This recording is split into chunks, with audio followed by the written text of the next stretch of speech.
Hello విసిబడీస్, ఇంత హ్యాపీగా నేను ఎక్కడికి వెళ్తున్నాను తెలుసా? మా ఇంటికి. అదేంటో మా ఇంటికి వెళ్తున్నా అంటే చాలు ఎక్కడ లేని ఆనందం వచ్చేస్తుంది. మీకు ఎలాంటి ఫీలింగ్ ఉంటుందో నాకైతే తెలియదు, కానీ వన్స్ విజయవాడ వెళ్ళంగానే ఆ గాలి తగిలితే చాలు అబ్బా ప్రాణం పైకి లేచి వచ్చినట్టుంటుంది. ఆ కృష్ణా నది పైన ఆ మేఘం చూడటానికి భలే ప్రశాంతంగా ఉంది కదా. ఇంతకీ ఆ మేఘం మీకు ఏ షేప్ లో కనిపిస్తుంది? అలా విజయవాడలో దిగానో లేదో ఇలా మా చెల్లొచ్చి పికప్ చేసేసుకుంది. ఇద్దరం కలిసి అలా జాయిగా ఈ స్మార్ట్కి వచ్చేసాము. అన్ని చోట్ల మనం చూసినట్టే ఇక్కడ కూడా బోల్డ్ అంత ప్రాసెస్డ్ ఫుడ్ ఉంది. వాటన్నిటికి మించి ఇక్కడైతే పిజ్జాని కూడా ఫ్రీజర్ లో పెట్టి అమ్మేస్తున్నారు. వీటిని చూడండి, చూడటానికి తినడానికి బాగుంటాయి, కానీ అది తిన్న తర్వాతే ఆ పరిణామాలు ఎలా ఉంటాయి ఎవ్వరికి తెలియదు. ఇంకలా అక్కడ పని పూర్తి చేసుకుని వెంటనే నర్సరీకి వచ్చాము. ఎందుకో తెలుసా? ఎందుకు వస్తాం నర్సరీకి? మొక్కలు కొనడానికే కదా. అసలు తలా తాకా లేకుండా నీ వీడియో ఏంటమ్మా, నువ్వెందుకు వచ్చావు, ఎందుకు వెళ్తున్నావు ఏంటో చెప్పమ్మా అంటారా? సేపు ఆగండి, ఇవేమో రోజ్మేరీ ప్లాంట్స్, ఈ పక్కన ఏంటో నాకు తెలియదు, షో ప్లాంట్స్ అనుకుంటా.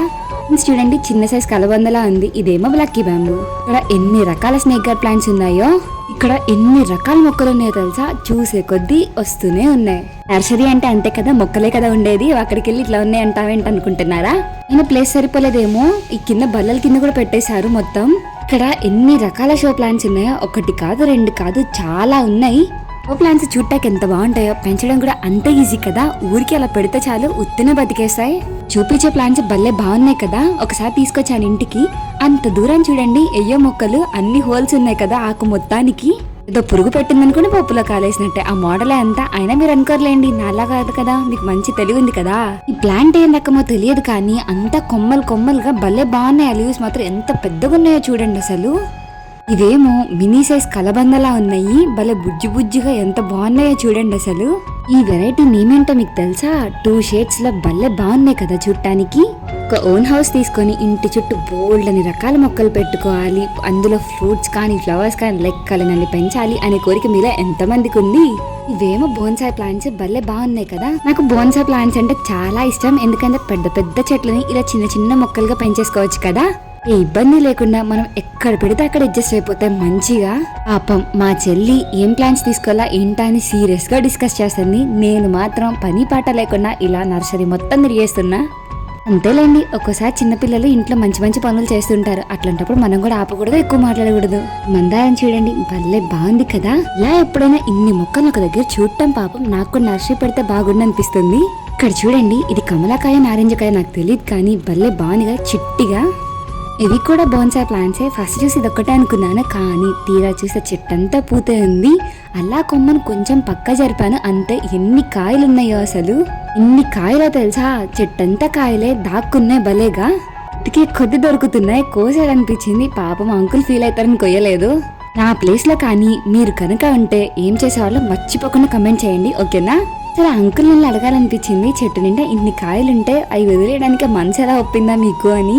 ఇంతకీ ఇది కమలకాయ నారింజకాయ, అదొక్కటి క్లారిటీ ఇవ్వచ్చు కదా. ఈ ఫ్లవర్స్ చూడండి భలే బాగున్నాయి కదా అసలు.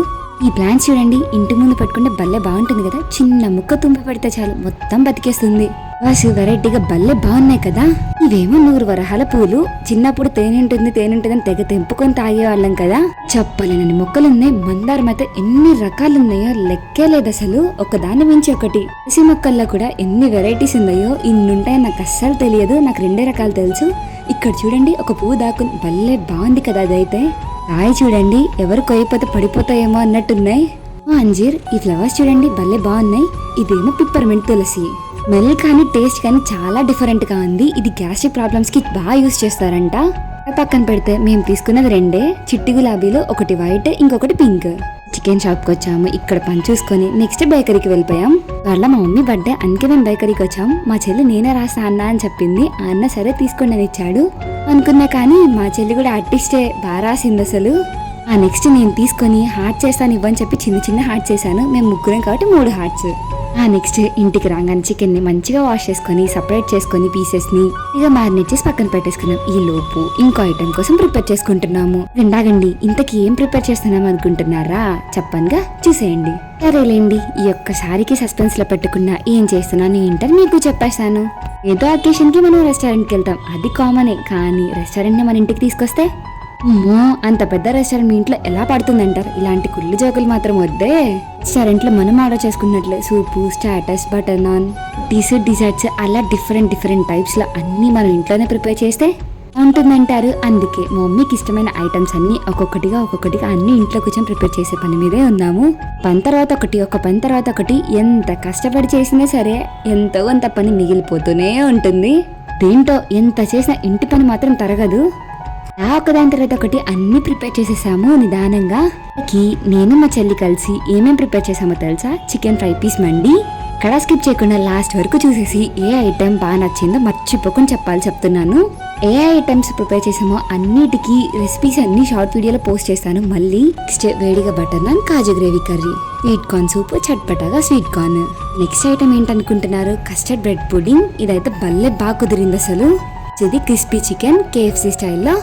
ఐటమ్స్ ఉన్నప్పుడు ఏదో ఒకటి చల్లగా లేకపోతే ఎలా చెప్పండి? అందుకే స్ట్రాబెరీ ఫ్లేవర్ మొజిటో ప్రిపేర్ చేసుకున్నాము. నెక్స్ట్ వెంటనే డెకరేషన్ సంగతి కూడా చూసాము. ఇక్కడ మాత్రం బాగా అప్సెట్ అయ్యాము. మేము అనుకున్న ప్లాన్ ఒకటి, ఇక్కడ అయ్యింది ఒకటి. టెర్రస్ మీద డెకార్ చేద్దాము, క్యాండిల్ లైట్ డిన్నర్ లా చేద్దాం అనుకున్నాము. అని ఏం చేద్దాం, అప్పటికే చాలా లేట్ అయిపోయింది. చేసేది ఏమీ లేక ఇంట్లోనే కానిచ్చాము. ఇంతకీ మీకు డౌట్ వచ్చింది కదా, బెలూన్ కి రబ్బర్ బ్యాండ్ ఎందుకు వేస్తున్నాను అంతేనా? ఇన్ కేస్ మనం బెలూన్స్ ఊది ముడేసామనుకోండి, నైట్ పగలగొట్టడానికి మనసు ఒప్పదు. పోనీ వాటిని ఎలా ఉంచలేము.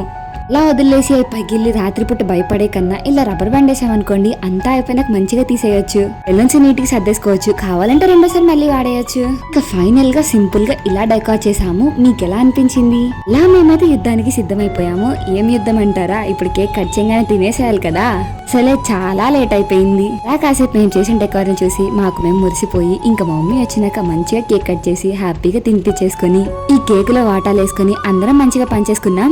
మా చెల్లి మా మమ్మీ కోసం ఒక గిఫ్ట్ తీసుకొచ్చింది. అది తమిళనాడు అని చెప్పింది. ఆ మమ్మీ అదే నేను చూపించి తమిళనాడు నుంచి వచ్చిందంట ఫ్రెండ్స్ అని చెప్తుంది. గిఫ్ట్ మాత్రం నిజంగా మా అందరికి సర్ప్రైజే. మా మమ్మీ అయితే ఎంత ఎమోషనల్ అయ్యారో. ఆ చెల్లి తెప్పిస్తున్నట్టు నాకు కూడా తెలియదు. అందరికీ సర్ప్రైజే ఇది మాత్రం. అన్ని ఫంక్షన్ టైం కి మా అమ్మమ్మ చనిపోయారు, మా డాడీ కూడా లేరు. అన్ని కలిపి మా చెల్లి ఎడిట్ చేపించింది. నిజంగా ఫ్యామిలీ ఫోటో లాగా అది మేమందరం కలిపి నిజంగా దిగినట్టు అనిపించింది. దాకా ఆడతా పడుతుంది. మేము ఒక్కసారిగా అందరం ఎమోషనల్ అయ్యాము. పెట్టి ఇప్పటికీ చూస్తే నాకు ఇప్పటికీ ఏడుపు వస్తుంది. అంతలా కనెక్ట్ అయ్యాము. ఇంకా ముగ్గురం కూర్చొని అన్ని నీట్ గా సర్దేశాము. ఇక్కడ మేము ప్రిపేర్ చేసుకున్న ఐటమ్స్ అన్నిటి గురించి డీటెయిల్ గా షార్ట్ వీడియో పెట్టేస్తాను. అప్లోడ్ చేసినప్పుడు మీకు నోటిఫికేషన్ రావాలంటే మీరు మర్చిపోకుండా సబ్స్క్రైబ్ చేసుకోవాలి కదా. మరి అర్థమైపోయింది కదా, మర్చిపోకుండా సబ్స్క్రైబ్ చేసేసుకోండి.